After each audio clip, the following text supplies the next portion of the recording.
তো সকলকে জানাই মহাষ্টমীর শুভ আন্তরিক শুভেচ্ছা।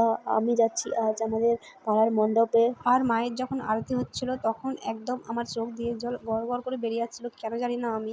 আর আমাদের নিয়ম আছে যে মায়ের পুজো শেষ হওয়ার পরে সিঁদুর খেলা, তো এটা হচ্ছে দশমীর দিনে করতে হয়, কিন্তু আমাদের এখানে মহাষ্টমীর দিনে পুজোর শেষে আমরা সিঁদুর খেলি।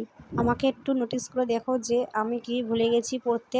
আর কেননা পড়তে ভুলে গেছি, মানে আমার বাড়িতে আমার মায়ের শরীরটা একটু খারাপ, তার জন্য আমাকে রান্না করতে হয়েছিল। আর যেহেতু 1টার সময় মহাষ্টমীর পুজো ছিল, তো তার জন্য আমাকে সকাল সকাল রান্না করে খাওয়া দাওয়া করে আর সকলে আগে চলে গিয়েছিল আর আমি একা একাই গিয়েছিলাম। গিয়ে দেখলাম যে আমি একদম কানেরটা পড়তে ভুলে গেছি।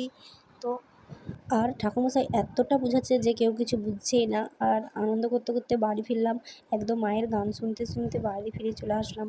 আজ এই পর্যন্ত, পরের ভিডিও আসতে আছে।